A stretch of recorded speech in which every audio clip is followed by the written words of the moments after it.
2022년 4월 열흘의 화요일 오전 8시 23분 서울 마포구 합정동 골목 깊숙이 자리 잡은 50층짜리 오피스 빌딩의 최상층에서 하루가 시작되고 있었다. 통유리 너머로 한강이 보였다. 봄이었지만 강물은 아직 차가운 빛을 띠고 있었다. 강혁은 창가에 서서 두 손을 등 뒤로 모은 채 그 강물을 내려다보았다. 서울지방경찰청 강력계에서 16년을 버텨낸 베테랑 형사였고 총경 계급으로 사직한 사내였다. 강혁 탐정사무소, 창문에는 그 이름이 새겨진 고급 간판이 붙어 있었다. 300평 전층을 사용하는 이 사무소는 마포구에서 가장 비싼 임대료를 자랑했지만 강혁은 그 비용을 한 번도 아깝다고 생각한 적이 없었다. 아버지에게 물려받은 유산은 충분했고 탐정일은 그에게 생계가 아니라 소명이었다.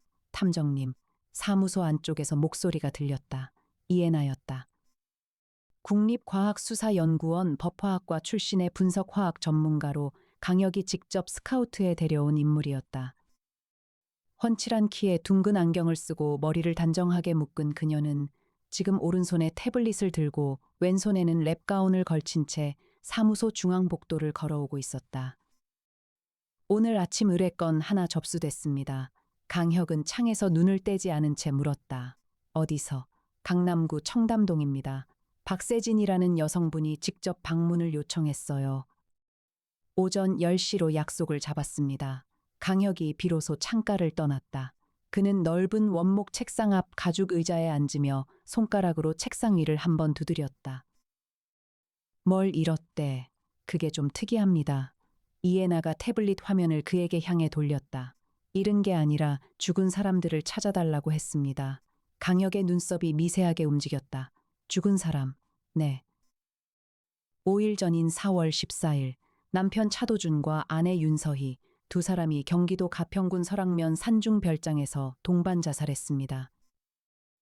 경찰은 유서도 있고 타살 흔적도 없어 사건을 마무리했는데 박세진 씨는 납득할 수 없다고 합니다. 유가족이야, 아닙니다. 이해나가 잠시 멈췄다. 딸입니다. 차도준과 윤서희 사이에서 태어난 22살 외동딸 차하은, 강혁은 그제야 가만히 등받이에 몸을 기댔다. 그의 눈은 창밖의 한강을 다시 향했다. 아직 차가운 봄 강물, 강물은 언제나 죽음의 방향으로만 흘렀다. 세종, 그가 나지막이 불렀다. 사무소 중앙에 배치된 은빛 인공지능 로봇이 부드럽게 회전하며 응답했다. 국내 최신 인공지능을 탑재한 세종은 강혁의 사무소에서 가장 값비싼 존재였다. 탐정님 말씀하십시오. 차도준과 윤서희, 사망일 4월 14일, 관련 기사 모두 뽑아 수집 완료, 화면에 전송하겠습니다. 스크린에 기사들이 펼쳐졌다. 강혁은 그것을 천천히 읽으면서 형사 시절부터 몸에 밴 버릇을 되살렸다. 있는 것, 없는 것, 어색한 것, 있는 것은 유서였다. 두 사람의 필체로 각각 작성된 유서가 현장에서 발견됐다. 없는 것은 외부 침입 흔적이었다. 어색한 것은 하나였다. 자수성가해 수천억 원대 자산을 일군 사업가 부부가 아무런 전조 없이 봄날에 산중별장에서 생을 마감했다는 사실 그 자체. 강혁은 눈을 가늘게 떴다. 태풍 씨, 실험실 쪽에서 문이 열리며 송태풍 박사가 걸어 나왔다. 43살, 의학 박사이자 범죄학 전공자로 사무소의 수석 연구원이었다. 현장 감식과 법의학 분석 암호 해독까지 그의 손이 닿지 않는 분야가 없었다. 부르셨어요. 경기도 가평 별장 사건, 자살로 처리된 사건 검시 보고서 구할 수 있어. 태풍이 안경을 고쳤으며 대답했다. 경찰 루트로는 어렵고요. 민혁 검사님 통하면 48시간 안에 가능합니다. 강혁은 휴대폰을 들었다. 형에게 전화를 거는 일은 늘 간단했다. 형이 먼저 받았다. 혁아, 이 시간에 형, 가평 별장 동반 자살 사건, 차도준 윤서희 부부. 검시 보고서 좀 구해줘. 전화 너머에서 잠깐 침묵이 흘렀다. 너 또 뭔가 냄새 맡은 거야. 아직 모르지. 의뢰 들어왔어. 강민혁 검사의 목소리가 낮아졌다. 조심해라. 그 부부 재산이 어마어마한 거 알지. 이미 유산 다툼으로 법조계 쪽도 들썩거리고 있어. 알겠어, 형. 강혁은 전화를 끊었다. 그리고 다시 창밖을 보았다. 한강은 여전히 그 자리에서 흐르고 있었다. 누군가의 삶이 그 물 위에 떠내려가듯 사라지는 것을 강혁은 16년 동안 너무나 많이 보아왔다. 한 가족의 평생이 단 하룻밤 만에 사라지는 일, 그것이 그가 가장 견디기 힘들어했던 진실이었다. 오전 10시 정각, 엘리베이터 문이 열리고 한 여자가 들어섰다. 22살이라고 했지만 그 얼굴에는 이미 늙은 슬픔이 깃들어 있었다. 차은. 그녀는 박세진이라는 이름을 가명으로 사용했다고 이해나가 귓속말로 알려주었다. 부모의 죽음 이후 자신을 드러내기가 두렵다고 했다. 강혁은 자리에서 일어나 그녀를 맞았다. 이해나가 조용히 물을 가져다 테이블 위에 놓았다. 차은은 앉자마자 두 손을 테이블 위에 모으고 강혁을 똑바로 바라보았다. 눈이 퉁퉁 부어 있었지만 눈빛은 흔들리지 않았다. 탐정님. 제 부모님은 스스로 죽지 않았습니다. 강혁은 그녀의 말을 끊지 않았다. 무슨 근거로 그렇게 생각해? 유서요. 그녀가 핸드백에서 종이 한 장을 꺼내 테이블 위에 놓았다. 이건 경찰이 수거한 유서 사본입니다. 아버지가 쓴 것이라고 했는데 강혁이 그것을 집어들었다. 이해나가 옆에서 몸을 기울여 함께 읽었다. 유서에는 이렇게 쓰여 있었다. 우리는 더 이상 함께 살아갈 수 없다. 하은아, 미안하다. 네가 행복하기를 바란다. 글씨는 단정했다. 지나치게 단정했다. 강혁은 한참 그것을 들여다보다가 조용히 내려놓았다. 어색한 점이 있어 차하은이 앞으로 몸을 기울였다. 아버지는 제게 편지를 쓸 때 항상 저를 우리 하은이라고 불렀습니다. 한 번도 그냥 하은아라고 한 적이 없어요. 그리고 그녀가 잠시 입을 다물었다. 눈에 눈물이 고였지만 흘러내리지는 않았다. 3주 전에 어머니 생일이었습니다. 아버지가 제게 전화해서 이번 생일에 유럽 여행 같이 가자고 하셨어요. 6월 여행 항공권까지 예약해 두셨는데 자살을 계획한 사람이 3개월 뒤 여행을 예약하나요? 강혁은 아무 말도 하지 않았다. 다만 손가락으로 테이블을 3번 두드렸다. 이것이 그가 무언가를 결정할 때 하는 버릇이었다. 부모님 생전에 특이한 사람이 접근한 적 있었어. 차하은이 고개를 끄덕였다. 있었습니다. 2달 전쯤부터요. 이름을 모르는 여자가 아버지 회사 앞에서 몇 차례 목격됐고 어머니에게도 꽃다발을 보낸 적이 있었습니다. 이상하다고 생각했는데 부모님이 대수롭지 않게 넘기셔서 꽃은 뭐였어? 차하은이 잠깐 멈칫했다. 나팔꽃이었습니다. 어머니가 아주 좋아하시는 꽃이에요. 이해나가 그 순간 조용히 수첩에 무언가를 적었다. 강혁만이 그 메모를 흘깃 보았다. 이해나가 쓴 것은 2단어였다. 나팔꽃. 집착. 강혁은 자리에서 일어섰다. 맞겠습니다. 그날 오후 3시 강혁과 이해나는 사무소 주차장에서 무인 승용차에 올랐다. 최고급 차량 내부는 이동 중에도 노트북과 태블릿을 연결할 수 있도록 설계되어 있었고 이해나는 이미 가평 별장의 위성 사진을 세종에 요청해 놓은 상태였다. 나팔꽃이요. 이해나가 이동 중에 말했다. 나팔꽃 꽃말이 뭔지 아세요? 강혁이 창밖을 보며 대답했다. 덧없는 사랑. 이해나가 잠시 멈췄다가 말을 이었다. 그리고 허무한 사랑이라는 뜻도 있습니다. 누군가 아주 계산된 메시지를 보낸 거예요. 가평으로 이어지는 도로는 봄빛으로 가득했다. 벚꽃이 진 자리에 연두잎들이 돋아나고 있었다. 강혁은 그 풍경을 보면서 형사 시절을 떠올렸다.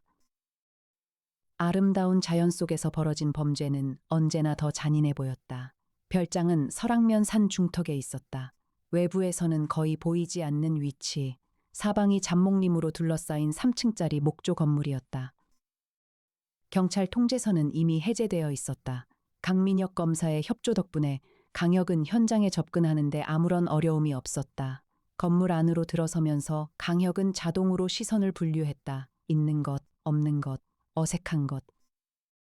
있는 것은 2개의 와인잔과 수면제 공병 3개였다. 소파 위에 나란히 놓인 2개의 담요, 창문 너머로 보이는 산 능선. 없는 것은 투쟁의 흔적이었다. 가구 하나 흐트러지지 않았다. 어색한 것은 3번째 와인잔이 부엌 싱크대에 놓여 있다는 사실이었다. 강혁이 이해나를 불렀다. 애나 씨. 이해나가 달려왔다. 그녀는 이미 감식 장갑을 끼고 있었다. 여기. 강혁이 싱크대 위 와인잔을 가리켰다. 이해나가 몸을 낮추어 잔을 살폈다. 잔 안쪽에 와인의 흔적이 남아 있었다. 그리고 잔 테두리에 아주 옅은 립스틱 자국이 있었다. 제3자가 여기 있었습니다. 이에나가 말했다. 그녀의 목소리는 차분했다. 이 여자는 부검실에서도 태연하게 김밥을 먹을 수 있는 사람이었다. 맞아. 강혁은 주위를 천천히 걸으며 말했다. 두 사람이 죽기 전에 누군가와 함께 이 방에 앉아 있었어. 그 누군가가 무언가를 전달했고 두 사람은 그걸 받아들였어. 자살이 아니야. 적어도 자살만은 아니야. 이에나가 잔을 채취봉투에 담으며 물었다. 타살로 볼 수 있을까요? 수면제 공병이 세 개인 건 또 의미가 있지 않을까요? 그게 관건이야. 강혁이 멈춰서며 말했다. 세 사람이 같이 마셨는데 두 사람만 죽었다면 나머지 한 사람은 약을 넣은 사람이거나 약을 빠져나온 사람이거나 둘 중 하나야. 태양이 산 뒤로 기울기 시작했다. 별장 안에 그림자가 길게 늘어졌다. 강혁은 서서히 어두워지는 실내를 바라보면서 마음속 어딘가에서 긴 호선이 하나 그어지는 것을 느꼈다. 이것은 단순한 동반자살 사건이 아니었다. 그 배후에 무언가 오래되고 깊은 이야기가 있었다. 2022년 4월 21일 목요일, 강혁 탐정사무소로 검시 보고서가 도착했다. 강민혁 검사가 약속보다 하루 빠르게 서류를 보내왔다. 송태풍 박사가 실험실에서 나와 강혁의 책상 앞에 보고서를 펼쳤다. 쌓이는 수면제 과다 복용입니다. 혈중 약물 농도를 보면 두 사람 모두 치사량을 훨씬 초과했어요. 그런데 여기 태풍이 손가락으로 한 줄을 짚었다. 차도준 씨 왼손 손목에 아주 작은 주사 흔적이 있었습니다. 국과수에서는 정맥 영양제로 판단했는데 저는 좀 다르게 봐요. 강혁이 보고서를 잡아당겨 읽었다. 주사 흔적이 수면제 복용 전에 생겼을 가능성. 네. 만약 누군가 먼저 진정제를 주사해 의식을 반쯤 흐려놓은 후에 수면제를 먹였다면 본인의 의지로 복용한 것처럼 보이지만 실질적으로는 타이에 의한 거죠. 이에나가 노트북에서 고개를 들었다. 탐정님. 윤서희 씨 신용카드 내역입니다. 사망 이틀 전인 4월 12일 청담동 한 카페에서 카드가 사용됐습니다. 금액은 3만 5천 원. 음료 2잔 가격이에요. 누구를 만났어? 카페 CCTV 영상 요청했는데 3일치 저장 후 자동 덮어 씌우기가 돼서 이미 없어졌습니다. 이에나가 안경을 고쳤으며 말했다. 그런데 카페 주인이 기억을 합니다. 윤서희 씨가 젊은 여자 한 명과 앉아서 1시간 넘게 이야기를 나눴고 헤어질 때 윤서희 씨 표정이 매우 창백했다고요. 강혁이 자리에서 일어나 사무소 창가로 걸어갔다. 출생의 비밀, 이에나가 그를 바라보았다. 탐정님, 무슨 뜻이에요? 강혁은 대답하지 않았다. 그는 한강을 내려다보며 오래전 강력계 시절 한 노영사에게서 들은 말을 떠올렸다. 사람이 죽는 건 칼 때문이 아니야. 진실 때문이야. 진실은 세상에서 가장 날카로운 칼이거든. 세종, 말씀하십시오. 차도준과 윤서희, 출생 기록 조회, 특히 입양 관련 서류. 잠시 침묵이 흘렀다. 세종이 데이터를 처리하는 시간이었다.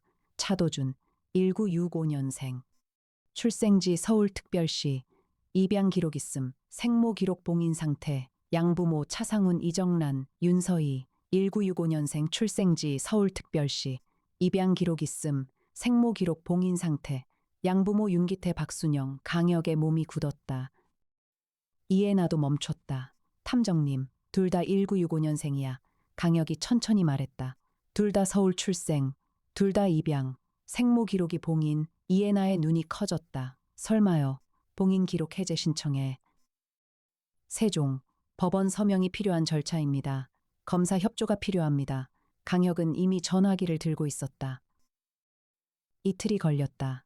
2022년 4월 23일 토요일, 강민혁 검사가 직접 사무소로 올라왔다. 그는 황색 봉투를 들고 있었다. 봉투 겉면에는 비공개 입양 기록, 열람 제한이라고 적혀 있었다. 강민혁은 46살이었다.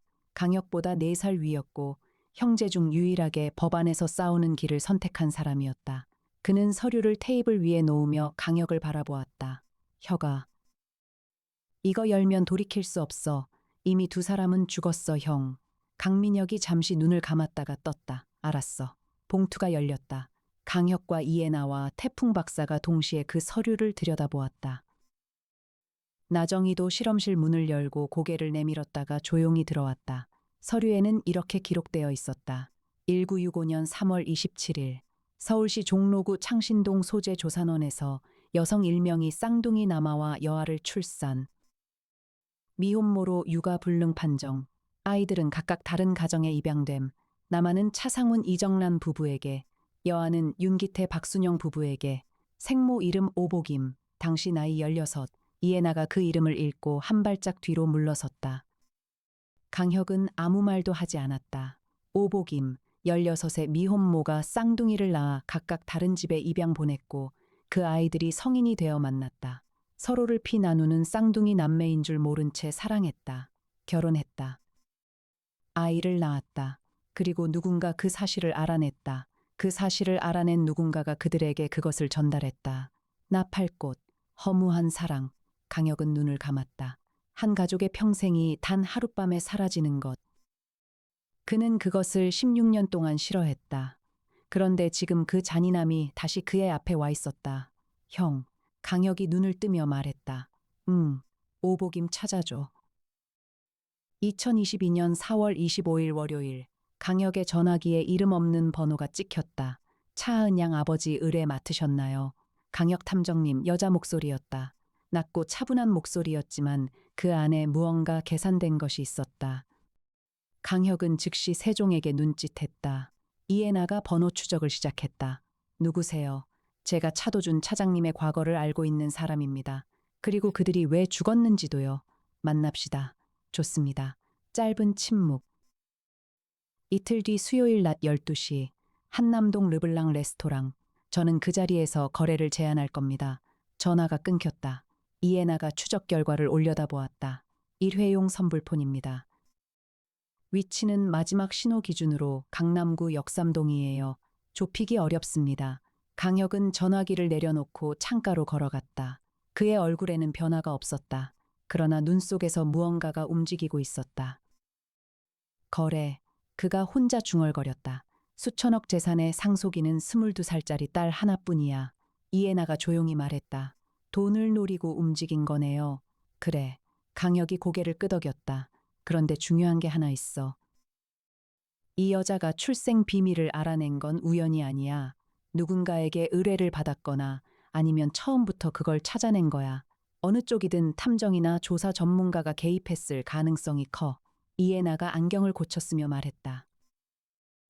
우리처럼요. 그래, 우리처럼.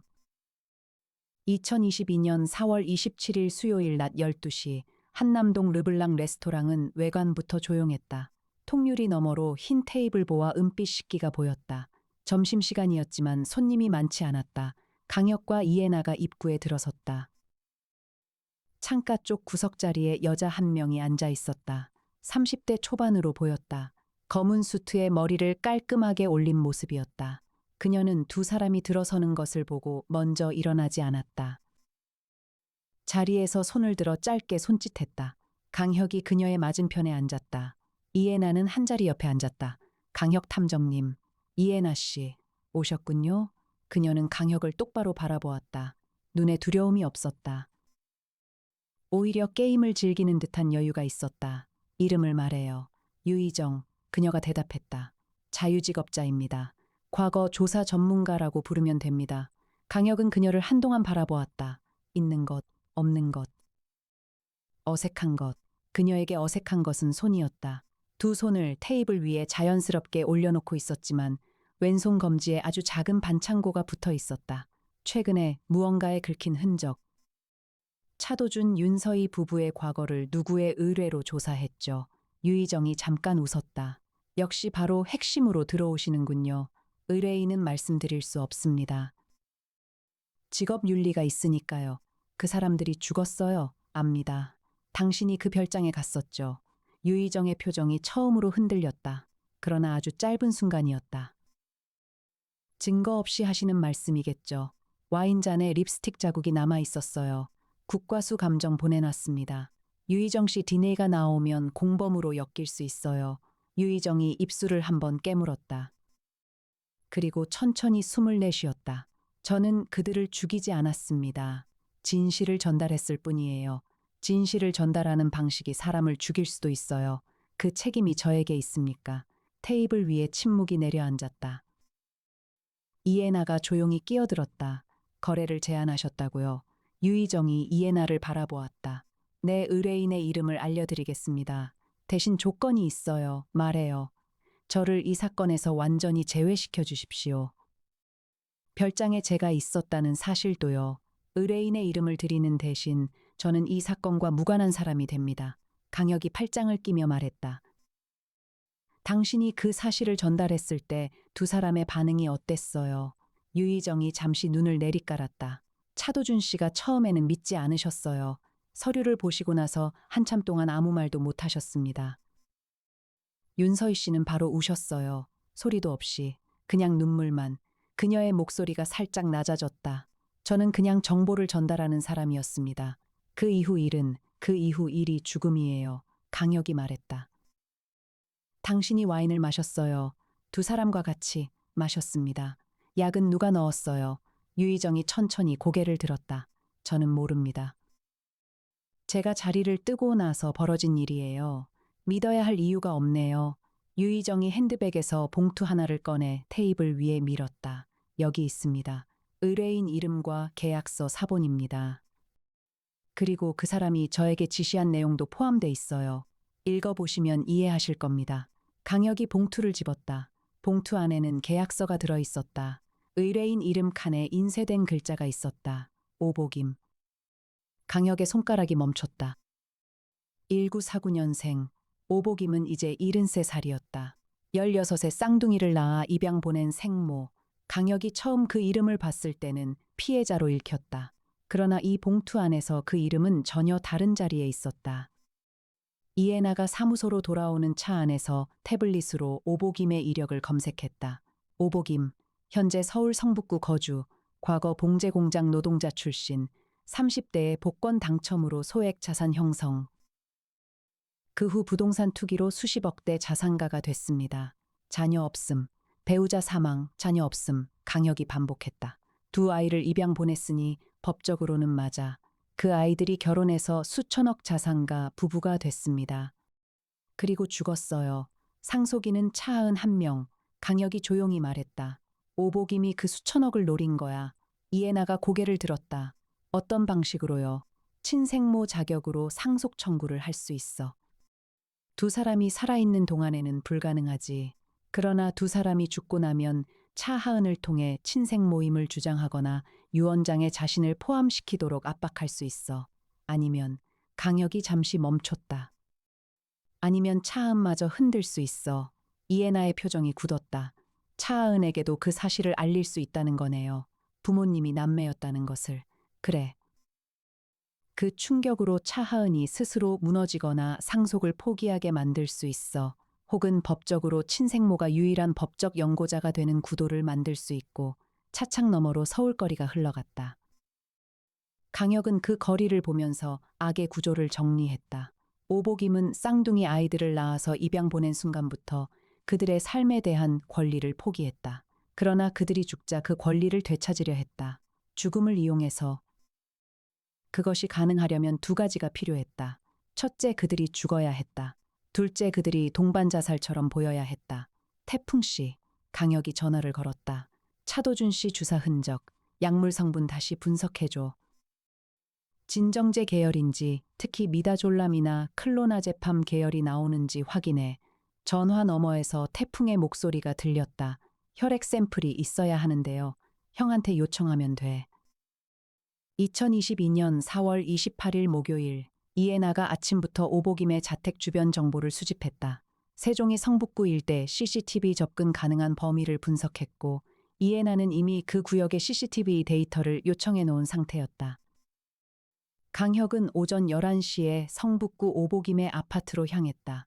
이해나가 운전을 맡았다. 그녀의 운전 실력은 강혁을 늘 놀라게 했다. 좁은 골목에서도 속도를 줄이지 않았고 미러 한 번 보지 않고 후진 주차를 완벽하게 해냈다. 아파트 입구에서 강혁은 초인종을 눌렀다. 오랜 침묵이 있었다. 그리고 문이 열렸다. 73살의 여자가 서 있었다. 키는 작고 등이 약간 굽어 있었지만 눈이 날카로웠다. 그 눈에는 두려움이 없었다. 강혁 탐정이요. 오복임이 먼저 말했다. 그녀는 이미 강혁이 올 것을 알고 있었다. 들어오세요. 집안은 깔끔했다. 그러나 벽면 한쪽에 붙어 있는 것이 강혁의 눈에 먼저 들어왔다. 신문 기사 스크랩들, 차도준 윤서희 부부의 기사들이 수십 장이나 붙어 있었다. 수년에 걸친 것이었다. 오래 지켜봤군요. 강혁이 그 벽 앞에 서서 말했다. 오복임이 소파에 앉으며 말했다. 저는 그 아이들 어미예요. 어머니는 아이들을 태어나자마자 입양 보냈어요. 그랬죠. 그녀의 목소리에 감정이 없었다. 16살이었어요. 나 혼자서는 못 키웠어요. 그런데 그녀가 벽의 스크랩들을 바라보았다. 저 아이들이 얼마나 잘 컸는지 알아요? 내 피가 저렇게 됐는데 나는 쪽방에서 늙어가고 있었어요. 그게 공평해요? 강혁이 소파 맞은편에 앉았다. 유희정을 고용한 것이 당신이죠. 그래요. 유희정에게 무엇을 지시했어요? 출생 서류를 찾아서 그 아이들에게 전달하라고 했어요. 그것뿐이에요. 그것뿐이 아니에요. 강혁이 말했다. 차도준 씨 왼손 주사 흔적, 미다졸람이 검출됐어요. 오복임의 눈이 미세하게 흔들렸다. 저는 그 자리에 없었어요. 유희정이 당신 지시를 받아서 넣었겠죠. 아니면 당신이 직접 증명할 수 없어요. 강혁이 천천히 자리에서 일어섰다. 증명할 거예요. 2022년 4월 29일 금요일, 세 가지 증거가 동시에 수렴했다. 첫째, 태풍 박사가 차도준의 혈액 샘플 재분석에서 미다졸람 성분을 확인했다. 미다졸람은 의사의 처방 없이는 구입이 불가능한 약물이었다. 이 약물이 투여된 시간대와 수면제를 복용한 시간대 사이의 간격이 약 20분이었다. 둘째, 이에나가 성북구 CCTV 분석에서 4월 13일 오전 오복임의 차량이 가평방향 고속도로 톨게이트를 통과한 기록을 찾아냈다. 차도준과 윤서희가 사망한 당일보다 하루 전이었다.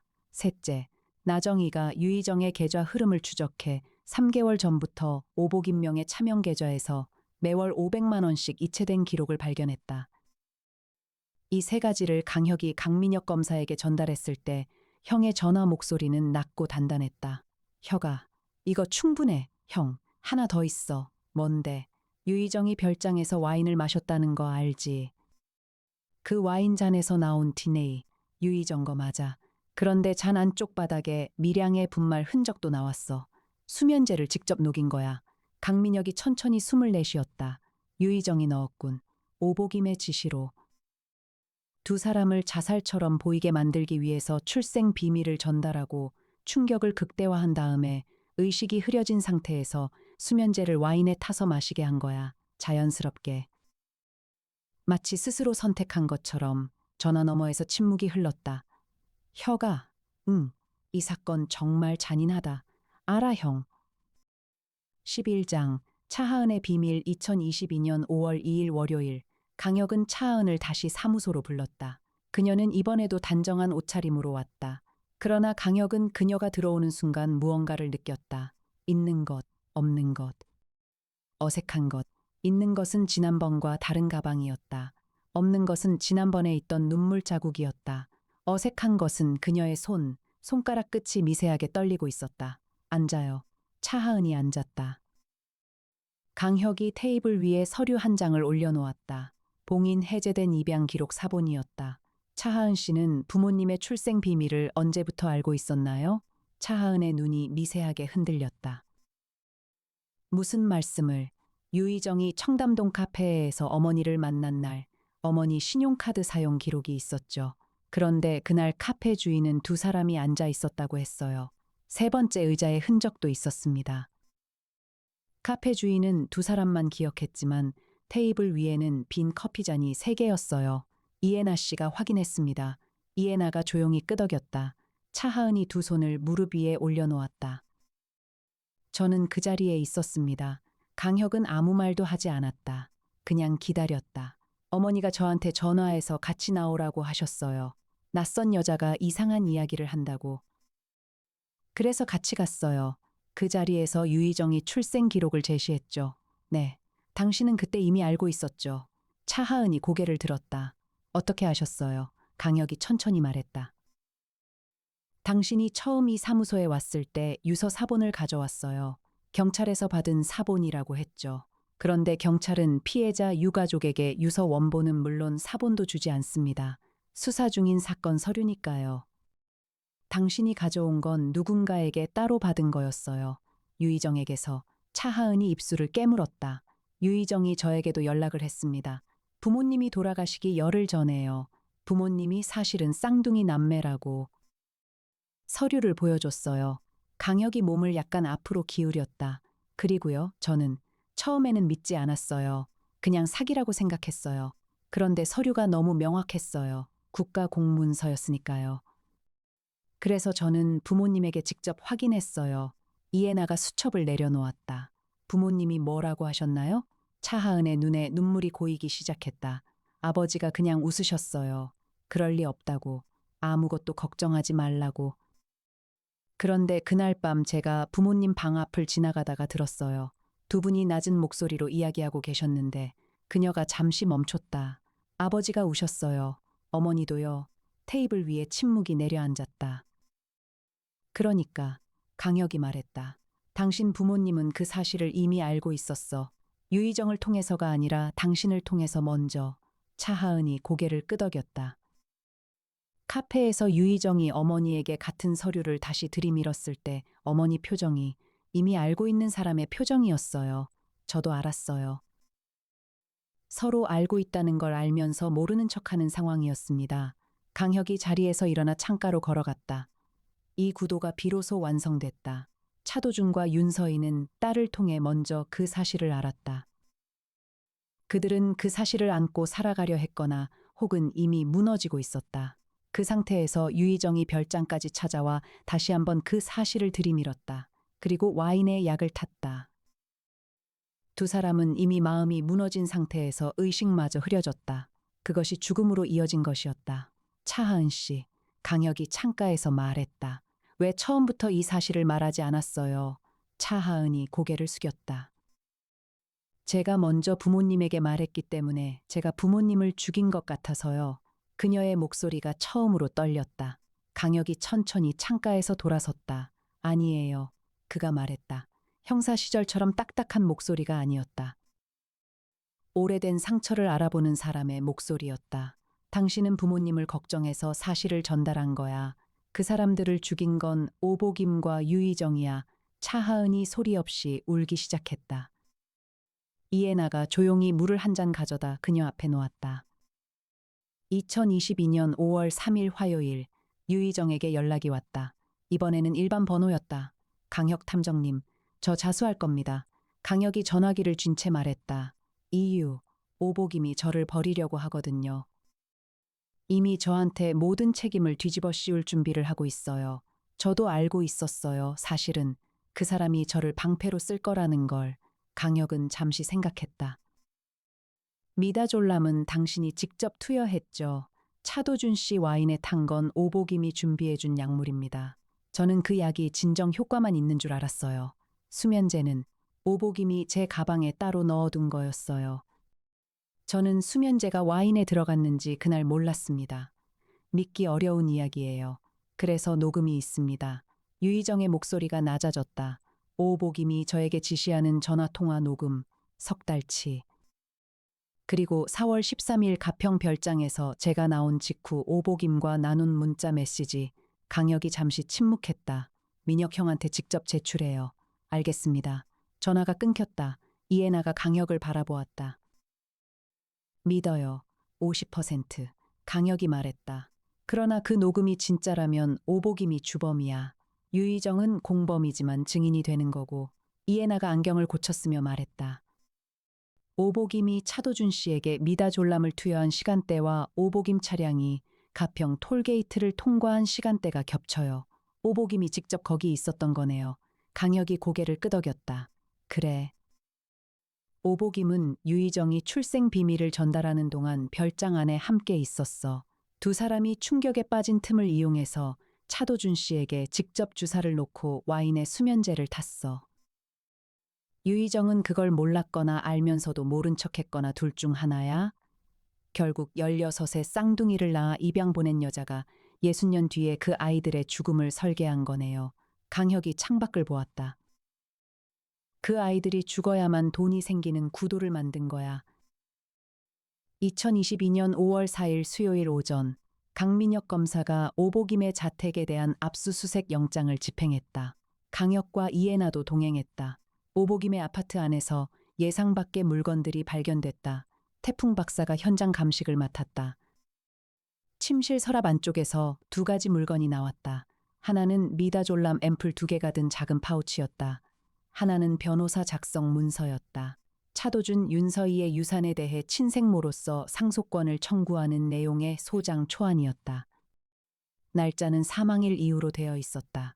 두 사람이 죽기도 전에 이미 준비된 서류였다. 나정희가 뒤쪽 방에서 또 다른 것을 찾아냈다.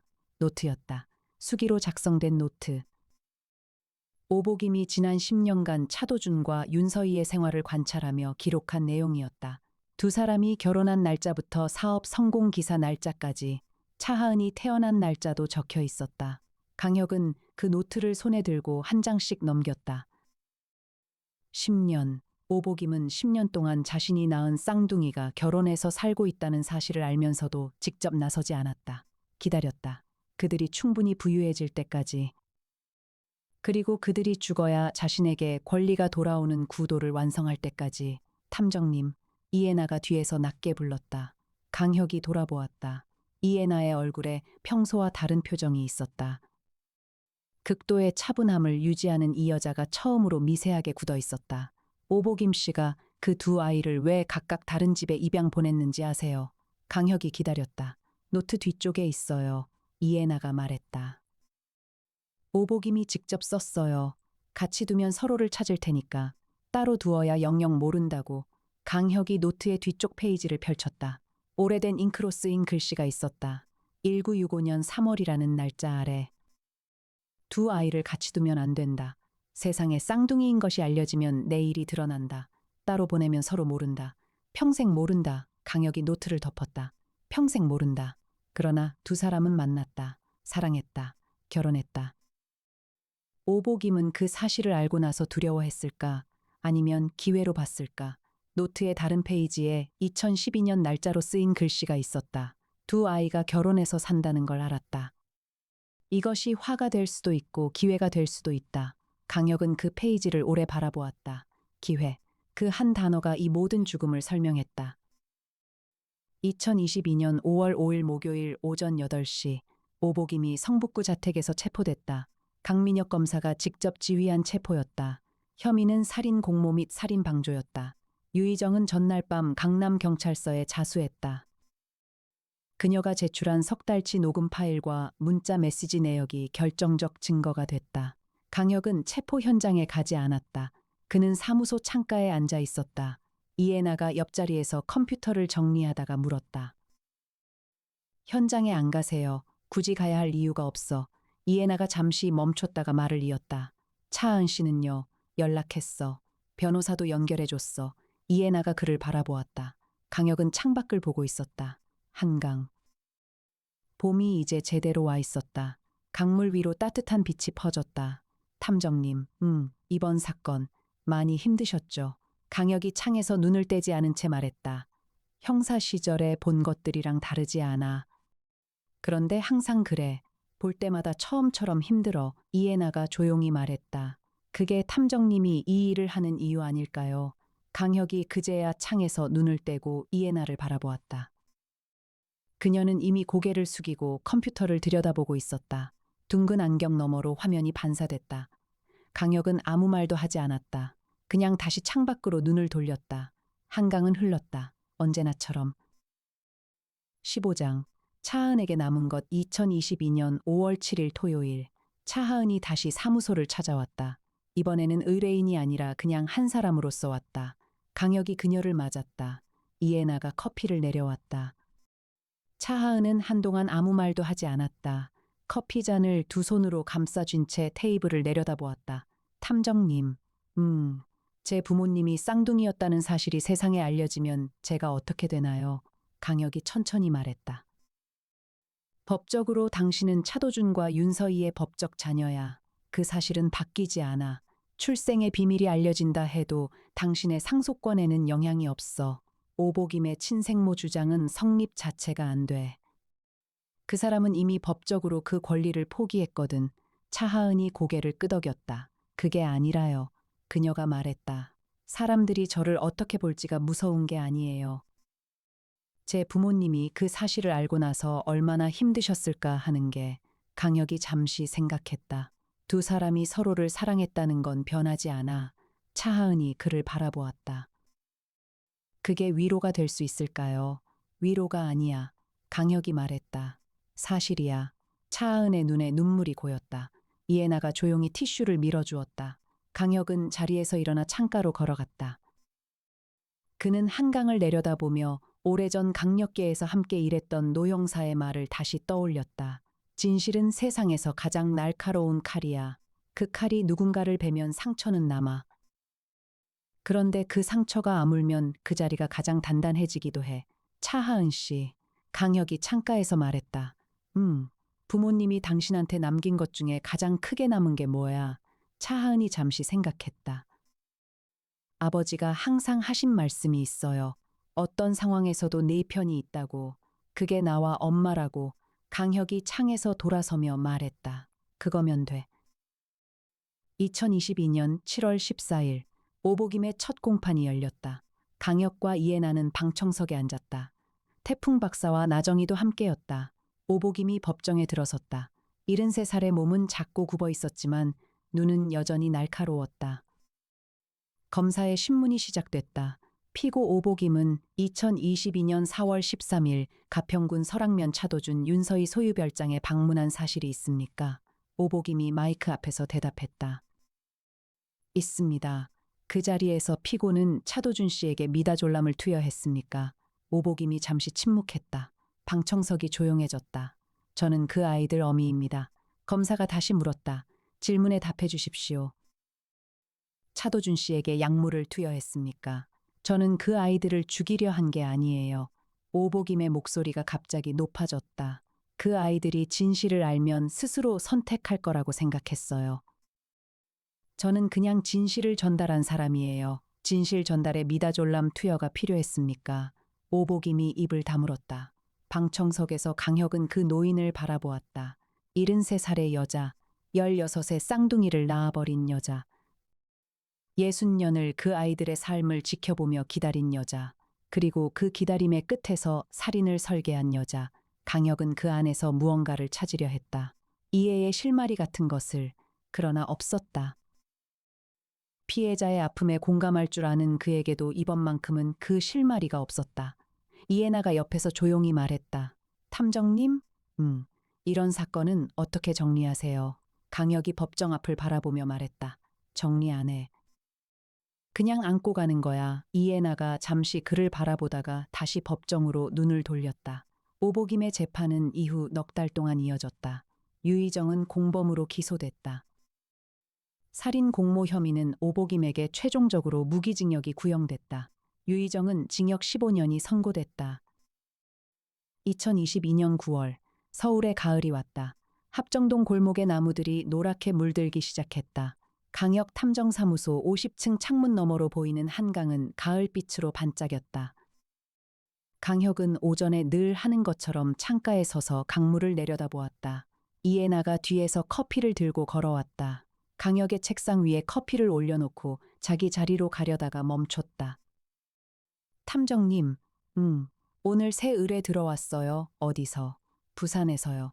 20대 남자가 실종됐는데 가족들은 실종이 아니라 납치라고 합니다. 강혁이 창에서 돌아서며 말했다. 세종, 말씀하십시오.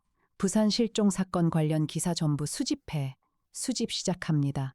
이해나가 이미 태블릿을 들고 의뢰서를 정리하고 있었다. 교통편도 예매해 두었을 것이었다. 필요한 장비 목록도 작성해 두었을 것이었다. 이 여자는 항상 강혁보다 한 발 빠르게 움직였다. 강혁이 커피를 한 모금 마시며 말했다. 애나 씨, 이해나가 태블릿에서 고개를 들었다. 네, 수고해. 이해나가 잠깐 멈칫하다가 다시 태블릿으로 눈을 내렸다. 탐정님이 더 수고하세요. 강혁이 다시 창가로 걸어갔다. 한강은 흘렀다. 누군가 무언가를 잃고 무너진 자리에서 다시 일어서는 이야기들이 저 물 위에 떠내려가고 있었다. 강혁은 그 이야기들의 끝을 따라가는 사람이었다. 재벌일지라도 무너진 사람 곁에 끝까지 있어주겠다는 뚜렷한 사명감. 그것이 이 사무소가 존재하는 이유였다. 50층 창문 너머로 가을 서울이 펼쳐졌다. 강역 탐정사무소의 하루가 다시 시작됐다. 2022년 11월 차하은이 부모님 기일을 맞아 강역사무소에 작은 꽃다발을 들고 왔다. 나팔꽃이 아니었다. 흰 국화였다. 그녀는 사무소 안으로 들어서며 강역에게 꽃다발을 건넸다. 감사합니다. 탐정님, 강혁이 꽃다발을 받았다. 잘 지내고 있어. 질문이 아니라 확인이었다. 차하은이 고개를 끄덕였다. 네, 잘 지내려고요. 이해나가 옆에서 커피를 건네며 말했다. 부모님이 서로를 선택한 건 그분들의 진심이었어요. 그 진심이 하은 씨를 만든 거잖아요. 차하은이 이해나를 바라보았다. 그리고 처음으로 웃었다. 슬픔이 담긴 웃음이었지만 분명한 웃음이었다. 강혁은 꽃다발을 책상 옆 화병에 꽂으며 한강을 바라보았다. 두 사람이 선택한 것은 아무것도 없었다. 같은 날 태어나 서로 다른 세상으로 보내졌고 서로를 모른 채 자라났고 만나서 사랑했다. 그 사랑이 잘못된 것인지 강혁은 여전히 알 수 없었다. 그러나 두 사람이 살았던 삶과 그들이 만들어낸 사람이 지금 이 자리에 서 있다는 사실은 분명했다. 진실은 세상에서 가장 날카로운 칼이었다. 그 칼이 베고 간 자리에 차하은이 남아 있었다. 강혁은 창가에서 눈을 감았다가 떴다. 한강은 흘렀다. 가을에서 겨울로, 겨울에서 다시 봄으로